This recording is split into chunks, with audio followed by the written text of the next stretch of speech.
Hi, welcome. On this video, I'd like to discuss the issue of reconciling the reactions of a dog based on how this system of training, the process, the method intersects. And this is where, again, it can throw a lot of people for a loop because, again, mirroring this up to the typical standard or, this whole learning-based narrative, and again, the reactions of the dog to that. So, for example, when you're incentivizing the dog, these control issues are not being exposed.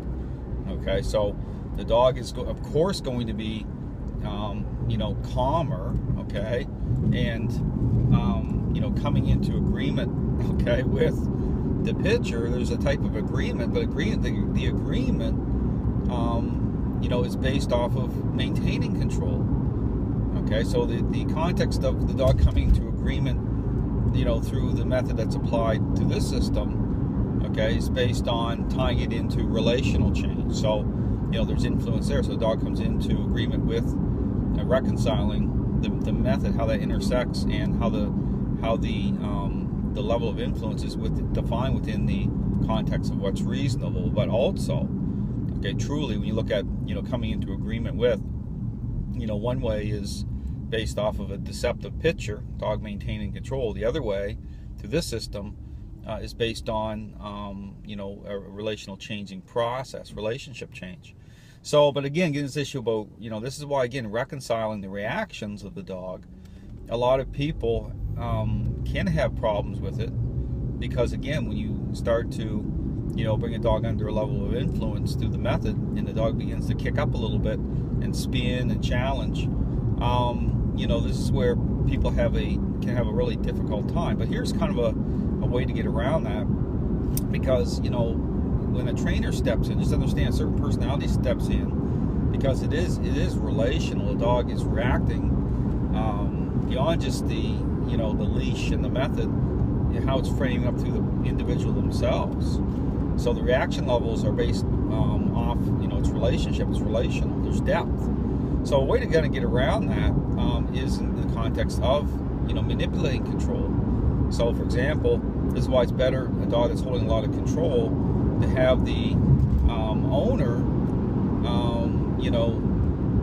be doing the method interacting, because the levels of challenge are going to be greatly diminished, because the dog is thinking it's gaining control or keeping control, even though the dog isn't really keeping it at that level. And beyond that, it's nowhere similar to the same as incentivizing the dog coming into agreement. But again, you got just a bad picture because it's not aligning properly. Okay, it's what you're promoting is not based off of depth. It's not based off of approaching the process truly as a relational changing process and proper alignment of that process. So again, just something to really consider, again, when you're looking at reconciling the reactions. The whole problem here in the dog training world is these false expectations, okay, that have been established because, walking into a process, the dog owner's not in the right relationship. Their feelings are all tied up into it. And so when they see a better reaction, even though it's a deception, it's going to appeal to them. It's going to make them feel pretty good about it, right? It's going to say, wow, that's great. I'm rewarding the dog's going to position, dog's coming into agreement with those positions, but maintaining control, okay? The other way, you're going to get a reaction, okay? You're going to get more challenge from the dog based on what the method, what the process represents, but it's framing up properly. And here's the thing about reconciling. Even as a trainer, say a trainer being able to, really invest in the system, you're going to be able to sit down and prepare people, but they can put it into proper context. Even within the context of being a parent. If you have a out of control teenager and suddenly you start stepping up as a parent and starting to invest, you're going to get some challenge. You're going to get the teenager kicking up, even though deep down they want you to care that way, and even through their challenge and through their deep down, I mean, something else is happening. Okay, it's part of that the context of relationship. But it's the same thing. You're going to get a level of challenge immediately because of that contrast. But again, it's the same example. This is why people get in trouble in the first place, is because becoming that parent who just gives the child everything they want, and it looks like you're getting along at a certain level in the relationship, even while these problems are developing. And so it's no different. There's a parallel here. So again, I would encourage you to really think about that. It's context. Okay.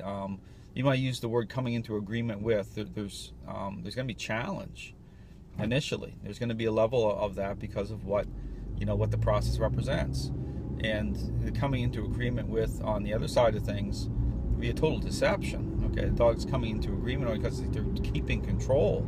And this is the same parallel that you find in the home environment when you're not getting a clear picture because the dog doesn't have to fight for that which it already controls. Really think about that. Dog finds fulfillment. So you're not getting a picture or what you expect to see, because nature doesn't operate off of that type of level that way. It's not revealed through that. It's revealed through certain interactions that expose that picture, expose the motives, expose these control issues. So you have to reconcile these dynamics properly, and again, that's a big deal. And that's just simply not happening. You're not getting that at all in the dog training world. You're just getting this jumping in, into building a picture, and the dog coming into agreement with that picture, but it's not framing up properly because the dog's holding control based on how that picture is being painted. Okay, so it's really important to understand the depth of this, to understand how to define the process, what form that the process needs to take to make sure that relational change happens, and then be able to reconcile the reactions of the dog through that. But again, even working off control, switching control back and forth, so you're keeping that leveled out a little bit, because again, it really, if as a trainer I take a dog and the dog really starts to spin and really kick up hard, not because of, again, it's relationship, it's relational, that'll unnerve that dog owner. Okay, so it's not helpful to do that. So I will coach that person till some relational changes happen. Then the dog will accept me, and the challenge levels will drop off at a really good level. But it's really knowing how to manipulate those things. So being very intentional. But it only comes through totally investing in this system. You're either all in or you're not. To understand these things, you have to be really invested at a high level. So anyway, something to think about. Thanks for watching.